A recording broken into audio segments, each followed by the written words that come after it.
Hello, Sagittarius, Sun, Moon, Rising, and Venus signs. Kamusta kayo? Sana po'y nasa mabuti kayong kalagayan. Welcome back po sa Star Tarot.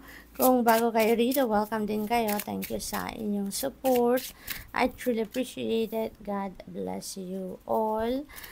Sag, mature woman. Ayan. So, yung babaeng ito could play a significant role sa buhay ninyo. Maaring sa trabaho ninyo to, maaring katrabaho nyo yan, maaring boss ninyo, manager ninyo, possible din na isa itong abogado, ang forma niya parang nasa alta sosyedad din siya. This could be someone na siguro yayamanin din, maaring ganon. Maaaring established na din ito sa buhay niya pagdating sa kaperahang aspeto.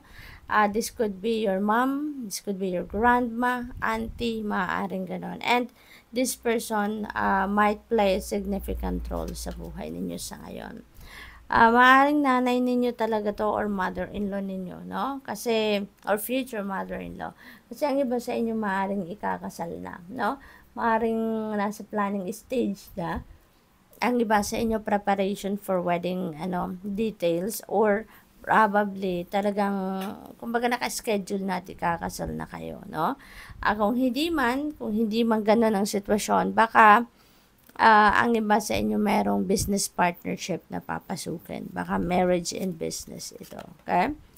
Wow, Sagittarius, great fortune, ang swerte ninyo. Napakalaking swerte ang parating. Babalutin kayo ng sobrang swerte sa ngayon. So, this is really a beautiful energy. Ang swerte na to, no, unang-una sa pera. Daming gold coins na bumabagsak dito from the vessel. No, kaya, swerte kayo sa pera. Swertehin kayo dito siguro sa inyong pagpapakasal din, sa relationship, sa pamilya, sa pag-aaral ninyo, sa pag-travel ninyo, sa career ninyo or negosyo ninyo. So, this could cover all areas of life na swerte na ito, Sagittarius, no? That is possible. So, what else? We have number 15, Lovers energy. So, siguro ang focus din ng iba sa inyo ngayon is love life, Sagittarius. Maaring nandoon din yung oras, panahon, attention ninyo, magfo-focus siguro, no? Majority of your time, maaring doon sa love life ninyo. Dito sa lovers, maaring leveling up talaga. We have marriage energy, kaya maaring magle-level up talaga ang inyong relationship na, maaring mag-aasawa na talaga kayo, magpapakasal na, magsasama na sa isang bubong, or magsisimula ng magbuo ng pamilya, no? Mag-anak na, baka may mga plano na kayong gano'n, no? Kung hindi man, baka meron kayo ditong kung single pa kayo, baka meron kayong manliligaw or merong pagpapasok sa inyo sa isang love and romantic relationship na siguro, no, Sagittarius. So, good luck to that. So, tingnan natin kung ano pa ang ganap dito for some of you.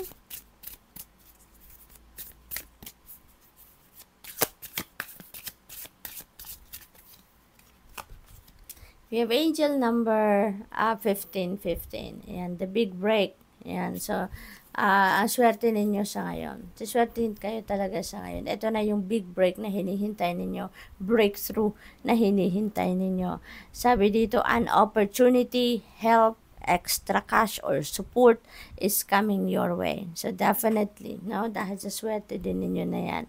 So, keep going and have fun when performing your task. The most tremendous success comes from passion and all efforts will be rewarded big time. Ayan. So, yung tagumpay, diba? Or mabilis kayong magtagumpay kung ginagawa ninyo yung what you love to do. Kung nasaan ang passion ninyo at yan ay ini-enjoy ninyong gawin, makakaasa kayo na paakyat kayo agad sa tagumpay, no? What else? We have 0606 commitment. Ayan. So, definitely very obvious naman since meron tayong marriage card. So, you're going to commit with that person, no? You're going to commit in marriage na talaga. So, sabi dito, applying honesty and light daily is a fast track, no? to creating a peaceful and meaningful life. It's how you find solutions and comfort. So release worries by speaking your truth and expressing emotions regularly. Open up for the best is yet to come. Tama yan kasi kung nag-worry kayo, is lagi lang yan dyan nasa isip ninyo, lagi lang yan nasa dibdib ninyo, hindi ninyo mailabas, no? Hindi rin kayo matutulungan ng mga taong nasa paligid ninyo. Kaya, kung ano man yung mga concerns ninyo, sabihin ninyo yan sa mga kasama ninyo, baka matulungan kayo, hindi ba? At saka, kung meron tayong mga worries, meron tayong mga concerns, lift it all up to God, no? At mapapansin ninyo na magiging magaan ang journey ninyo. Mapapansin ninyo na magiging magaan yung dalahin ninyo or yung bit-bitin ninyo, no?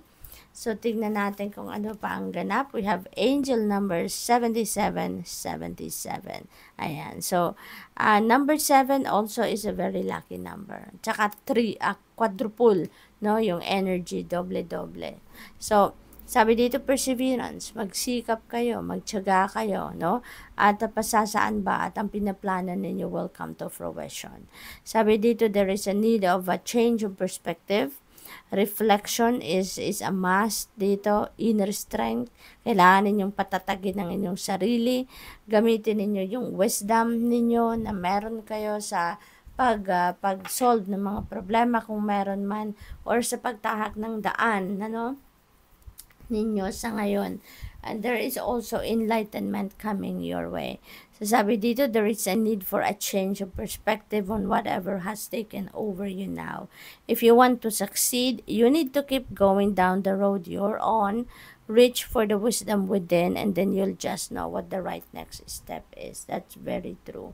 Yung wisdom nyo na yan na naipon ninyo all along, no, sa inyong journey, you are going to be applying that now sa inyong sitwasyon. So, keep persevering. Kung ano man itong pinagkakaabalahan ninyo sa ngayon, whatever it is that you are focusing on right now, pagsikapan nyo lang yan.